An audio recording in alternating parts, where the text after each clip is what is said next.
Anak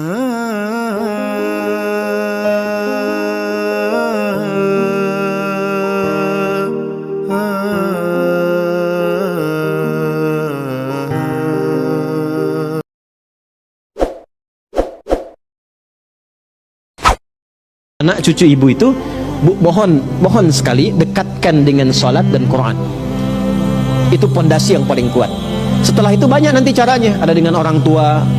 Saya pertama menghafal itu, salah satunya wasilahnya itu, wasilah kan boleh pakai wasilah. Itu rumusnya di Quran surah kelima ayat 35. Ya, menjadikan wasilah untuk bermohon kepada Allah disebut dengan tawassul namanya. Nanti ada babnya. Ada tawassul yang dibenarkan, ada yang tidak dibenarkan.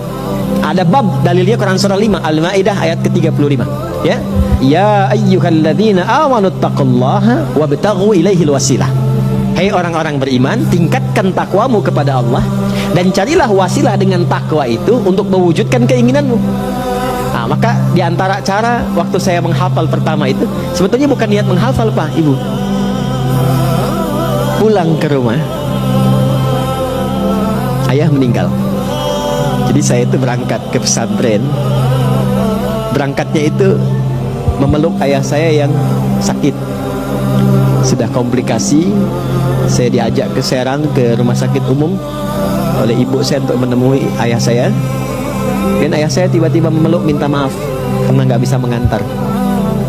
Nah, sesampainya di pesantren, kurang lebih sepekan, saya dikabari diminta pengumuman supaya cepat ke kantor administratif karena kakak saya sedang menunggu, kakak yang pertama. Lalu saya tanya, gimana kondisinya ya? Beliau nggak jawab. Sampai di Bandung ke paman kami, beliau di MUI sekarang, Sekum MUI di Jawa Barat. Beliau ngabari, mungkin kayaknya sudah nggak terkejar ya, mungkin sudah dimakamkan. Baru di situ saya menyadari ayah saya sudah tiada. Sepanjang di bis itu saya ingat pulang sampai rumah tidak terkejar juga untuk mengikuti pemakaman karena sampainya ba'da maghrib menjelang isya.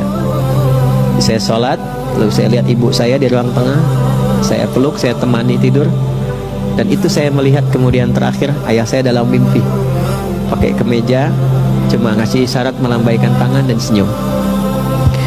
Maka esoknya saya bangun, saya lihat apa yang paling istimewa yang ditinggalkan ayah kami.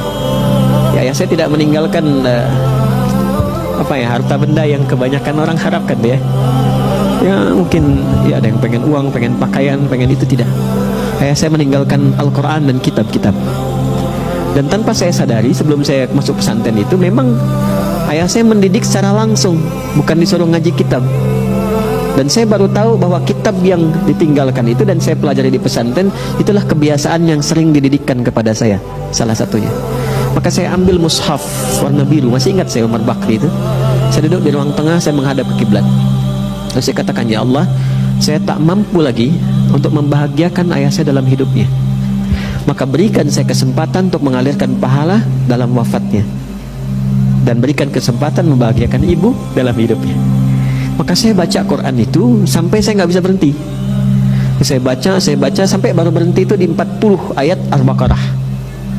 Baru saya sadar, berhenti. Begitu berhenti itu nggak bisa keluar lagi ayatnya. Jadi dari sejak saat itu kalau saya menghafal, nah itu cepat sekali. Sampai ke pesantren, kemudian pas masuk lagi pesantren, masuk pelajaran tahfidz, saya diminta ke depan. Dulu Ustadz minta menghafal 5 ayat Al-Baqarah.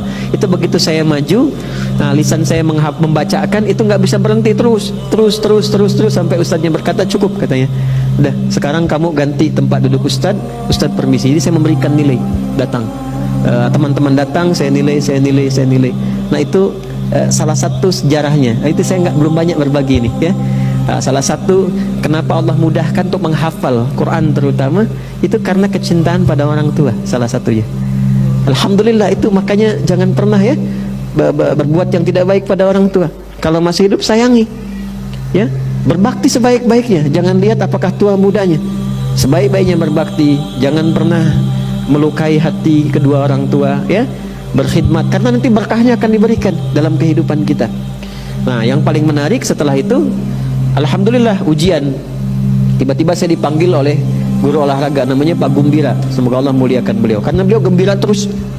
Namanya Pak Gumbira. Jadi saya dipanggil, kata beliau gini, nah mohon maafkan Bapak, katanya. Kenapa Pak? Karena Ananda tidak hadir waktu ujian, Bapak terpaksa memberikan nilai 6. Nah tertingginya 8 yang lain. Oh, saya juga mohon maaf Pak. Kenapa? Saya tuh kemarin tidak bisa ikut karena ayah saya meninggal, katanya. Oh begitu, baiklah. Karena Bapak berduka cita, Bapak tambahkan 2 jadi 8.